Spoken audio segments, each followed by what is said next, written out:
Well, Merry Christmas. I don't know about you, but I'm finding it a mixed Christmas. Normally when we gather together like this each year, and we've been doing it a bunch of years now, when we gather together there's a great deal of joy and celebration, and it's been all of that this morning. But there's also this year a cloud hanging over it. It's very hard to be light and breezy and easy given the events of a week and a half ago. Are you feeling that? Bondi. And I feel too like many amongst us have had a pretty tough year. Some of you have been through a really brutal time. Certainly we have, and it's hard just to come together and make it all fun, isn't it? There's something hanging over it. And I would offer actually that this Christmas, of all Christmases, we need to know the strength of Christmas. We need to know the strength of Christmas. There's lots that's happy and there's lots that's fun, but this year we really need to know the substance, because I think life is not trivial. And the danger for Christmas is that it can be trivialised as we pursue the happiness and the fun and make it so it feels really joyful and what have you. It doesn't help us all the time. Have you heard of that thing called social media, Facebook? I sometimes look on it, and this year I had a bunch of things come to me sort of to get into the mood of Christmas. I received a post that said, just to get you into the mood, the happiness of Christmas. And a series of nativity scenes came up. You know, those scenes where you show baby Jesus in the manger and all these kinds of things. And here's some of them. Now, you can laugh. All right? Yeah, okay, good, you can laugh. It's kind of cute. And look at the little one in the pen there. Wow, 8 o'clock they were bored. I don't know what they were, but it's cute, isn't it? Look at the next one though, they get worse. Look at the next one. This one gets, ooh. There's bacon over the roof there in all of that, but how do you do that? How do you do that with the nativity scene? My guess is that what's happened is the nativity scene, Christmas has become a bit of a meme. It's become a bit of a cliche. And I want to do a quick exercise with you, actually. I want to compare those images with another image about a real event that happened in history. Let's throw it up. This is an iconic image from the Second World War, 1945, the taking of Iwo Jima. Has anyone seen this image before? It's a very, very famous one. Joe Rosenthal took this photo. 1945, February, March 1945, the Americans came across to an island in the Pacific to liberate it, to take it. And in the first week or so, they were able to conquer the end of the island with a massive mountain where most of the embattlement and artillery was coming from. They took another month to win the whole island, and the battle was brutal. It was absolutely brutal, as many of the island wars through there. But this was a moment that was just captured. As they took the mountain, they erected the American flag as a sign of we're winning, we're getting there. And it's become actually part of a war memorial in America. If you come and look at the next slide. They turned this into a bronze statue of the men erecting the flag. And I want you just to do a bit of quick self-reflection with me. I know it's kind of hard for many of us to reflect. You're men, what do you do? I don't know what I think of. You self-reflect. But I want you to think about your emotions for a second and think about what is going on as you look at this image, the picture and that image there. What are some of the things that call to mind? What are the things that you think as you look at that image? What are the emotions that are stirred? I'll give you my self-reflection. Here's the kind of things that happen for me. I look at that and I think of victory in anticipation. I think of costly sacrifice, of victory won at great price. I think of climactic, to plant the flag. We're taking the land, liberating the land. I think of very serious and monumental moments. These are the kinds of things that are stirred in me. And here's the question: how would you react if someone recast that image with sausages holding up the flag? Now, I'm not having so this is complicated. I don't want to be so precious that we can't have dogs with shawls over them, and as we did. They're funny, it's cute, isn't it? And that's okay. I'm not having a go at that.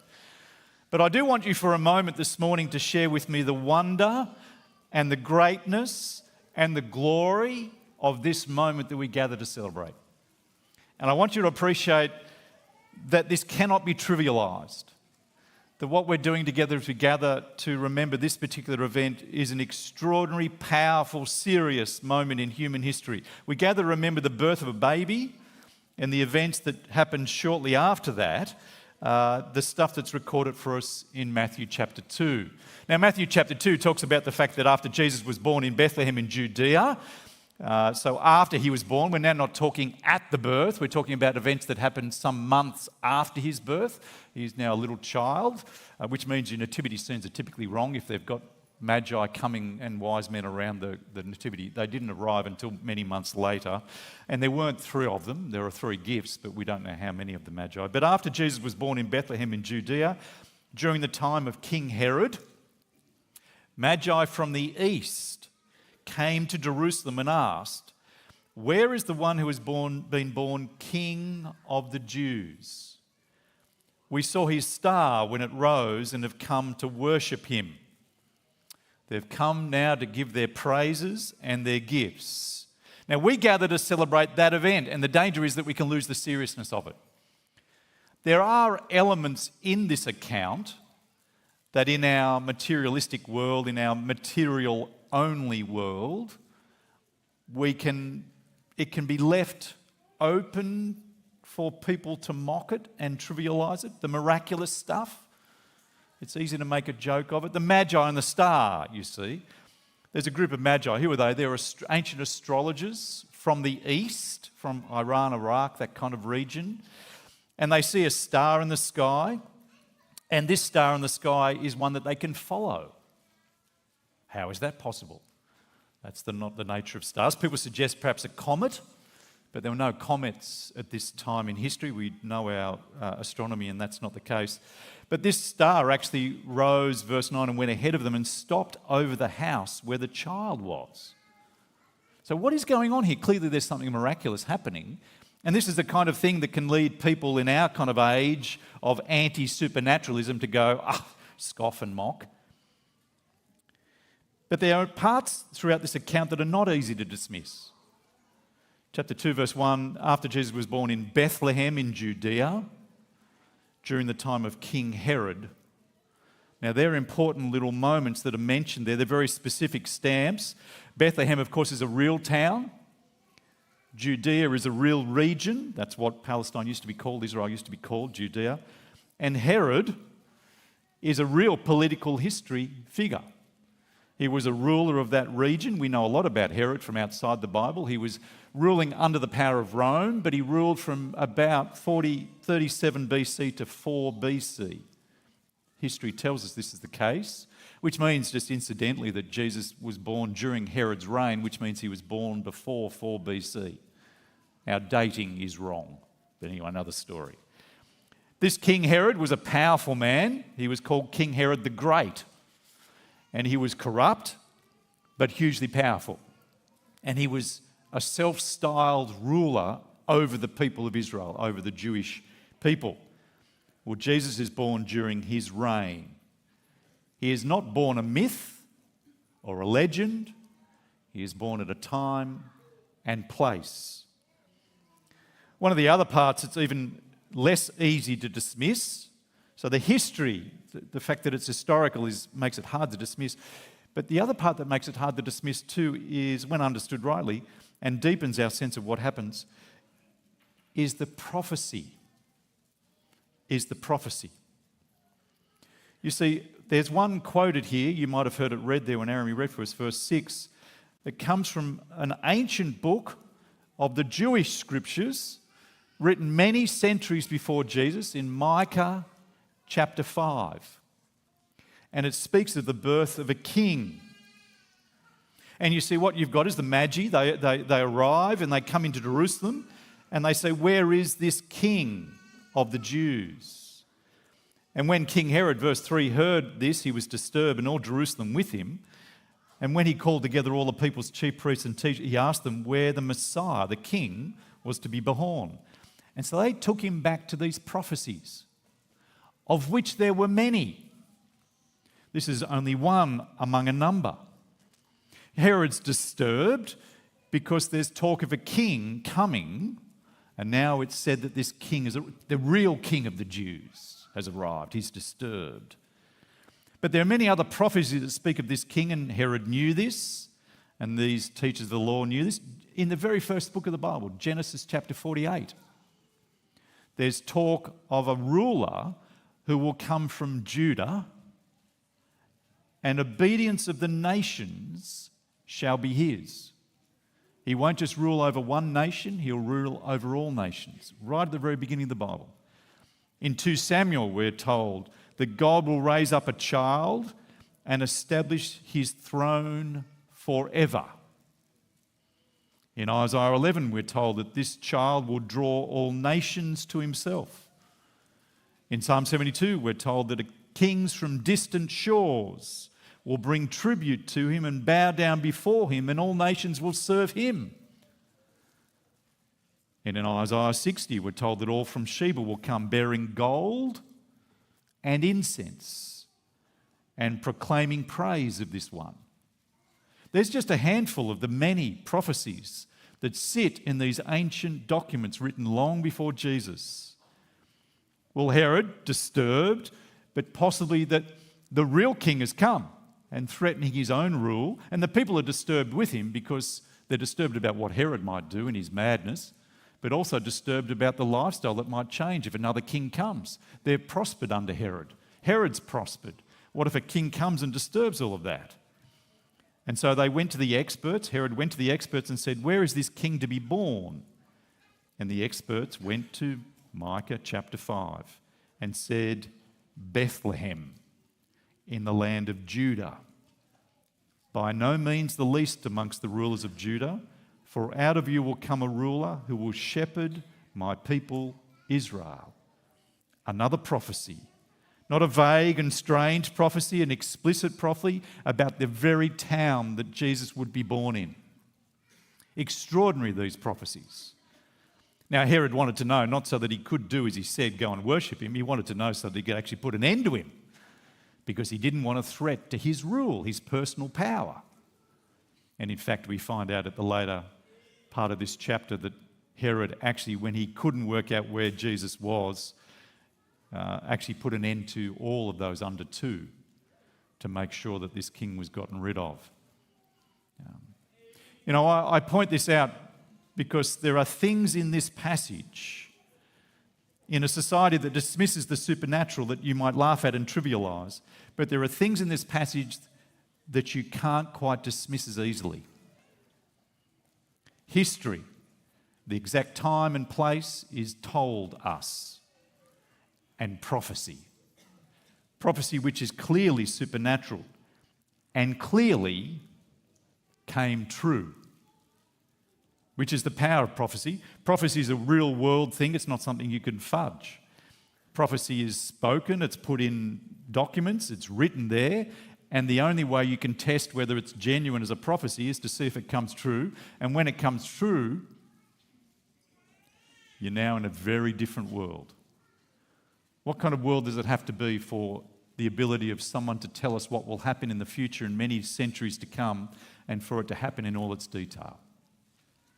What you need is a world which is governed by a power, by an authority, a ruler, a God, who governs not just the heavens but history, who governs the happenings, who is so powerful, who can bring all things to pass as he determines. That's what prophecy teaches us. And what you have here, therefore, is a very powerful event, a real event. It's clearly a moment in history touched by the divine. The prophecies anticipate, then happen. It's touched by great signs of supernatural because this is the Creator coming into his creation. This is God the Creator entering into his physical world to be part of it, coming for us in the person of his Son. The stars move, the prophecies are fulfilled, heavenly messengers come, a virgin conceives and gives birth, all of which is easily mocked, but it's exactly as it ought to be if what's being claimed here is true. God, who manages and moves all of things, is coming into his world. It's a climactic God moment. No one at the time trivialised this. No one turned it into sausages hanging around a manger. Jesus was born amidst great concern and great seriousness. There was a great disturbance with his coming. The birth of this small child completely rattled the great king of that region, Herod the Great. Herod wasn't thinking it was a cute kid, he was thinking threat. He was ruling, he was amassing great wealth, power, prestige as the king of the Jews, and Jesus threatened the whole life that he'd built up. And the people with him were threatened because of what it might do to them. The point I'm making here this morning is that there's nothing trivial about this moment in human history. A king was born, fulfilling prophecy as a God moment. A king was born, lying as a child. A king who would be king of all nations. And that's the significance of the Magi. What God does is superintend that people from other nations would come to pay homage to the king of this nation. Nations that had defeated Israel come to bow before the king of Israel in fulfillment of the great prophecies that God had given. God is saying he has come, the worldwide ruler. Now, to what end? Why? Why was God turning up like this? Well, he was turning up to shepherd his people.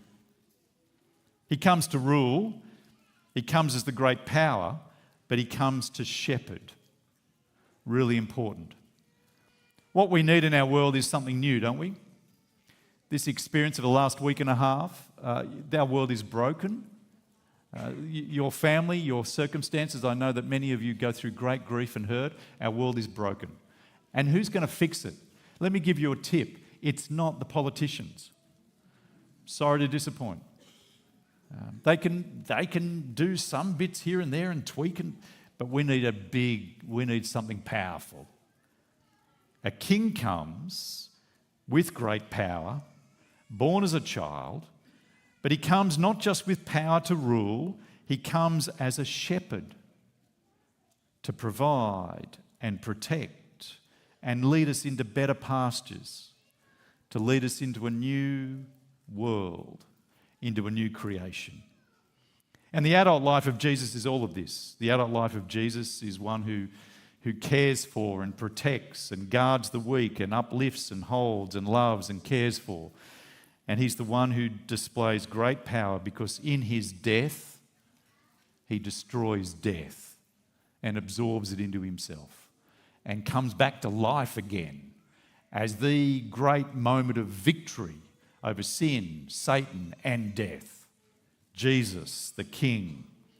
This is far from a trivial moment in history. This is the great moment in history. If you go back to those images and think about the Iwo image for a moment, what you have in this event in Matthew chapter 2 is that great kind of event of anticipation of victory. The powerful God comes in humility and stands a flag anticipating his final victory, which is flagged by the resurrection. Iwo Jima flag was in a sense the end of some part of the victory. The birth of Jesus is at the start of that, but it secures the future. A king is born to save. And it does this. This event invites a response. It requires a response from us. No one at the time laughed at it. No one trivialised it. Jesus' birth was either the greatest threat to humans or the greatest joy. If Jesus is all that the passage claims him to be, you can't ignore him. He is the ruler, the King of Kings, the Lord of Lords, God come to rule the nations forever. God come to bring all the nations back to himself under his rule. Friends, I've been preaching at Christmas Day for 29 years. Some of you have been here for all that time, patient as you are. And I want to make sure it's as clear as it can be today. Christmas is not trivial. It's not to be dismissed and laughed at. This event that we come is an extraordinary sense of God coming back to his world. Don't lose sight of the claims of Christmas. There is a God who rules the heavens and rules history. There is a God who wants you back. He wants you to come back into a relationship with himself. He wants you to know him as your ruler. Back to him, with him in the right place, ruling your life. That is what Christmas tells us. The King is born. Now that will be disturbing for some of us. If you don't want to let go of your life, if you don't want to let go of your self-rule like Herod didn't want to let go, that'll be very disturbing. That was me. That was me years and years ago. I didn't grow up in a church-going family. We never went to church at Christmas time. It was all that Evan said it was for us. And it took me a long time to actually explore the evidences of the person of Jesus and see the truth of these things, looking at the prophecies and how they're fulfilled and the wonder. And in all of that, I found myself being chased by God, who said, I've come to have you back. I've come to rule your life. Now, I found that difficult because of pride and fear. Pride that I want to rule my own life. I want to make decisions for my life and live it the way I want to live. Pride. But fear. I was afraid of what he might do with me. I was afraid of where he might take me. One of the great things that helped me was to see that he comes as a shepherd. He comes as the good shepherd who comes to give you the life that you secretly long for in your depths. He comes as a ruler, but he comes as the shepherd who is good. And friends, I have not regretted bowing the knee to him one day of my life. He has been everything that he claimed to be, the good shepherd. And he has led me and held me through the valleys, through the dark times, and brought me into great pastures as well. And I know because of his conquest of sin, Satan, and death on the cross, he has for me an eternity stored up where he'll take me into the joy of relationship with him forever. I've not regretted it for a day. This is a powerful moment in history. It's disturbing. And I want to anticipate that some of you might be feeling the disturbance. Be very clear, it's meant to disturb you. But it is also a moment full of joy if you've bowed the knee to him. If you've come back to him, gladly recognising him as the good shepherd who rules your life. You know, the Magi came and they bowed and they gave gifts to him. Why? We don't know their full motivations. But what we do know is that they saw him in part for who he was. And they bowed before him. And they worshipped him because they saw that he was worthy of the praise of the nations. You know, there's so many of us here this morning who know exactly this feeling, aren't there? It's a great gathering of God's people full of joy that the King has come, and we're thrilled because we know that he is worthy. He's worthy of our life, our praise, our trust, our devotion. God has come in the flesh with all the power of the divine to bring good to those who follow him, to shepherd us, to show his power in goodness in his death and resurrection. Friends, there's a new world coming. There is a new creation where all that is bad will be made right, where all that is wrong will be undone. And it's coming because of the power of that infant born all those centuries ago who died to defeat death and rose again to bring life and a new creation for those that trust him. Praise him today. Give thanks to him today. Adore him today. And find in him hope, even in the midst of horror, because God is real. He is the sovereign Lord of the heavens and of history, and he is working all things to his great purposes in his King. Praise him, adore him. Let me pray. Well, our great God, we thank you for your grace, mercy, kindness in coming for us. We thank you that you came in the person of your Son in such humility to search for the lost, to seek us out, to bring us back to you as our rightful Lord. I pray for those amongst us this morning who haven't experienced the joy and the wonder of that you might bring them to it, to bow the knee before you. But for those of us who have, please let today be a day of celebration, a day of family fun, if that's available to us. But please, in the midst of it all, let us remember and reflect on the greatest moment of human history when you came to rescue us. We pray these things in Jesus' name. Amen.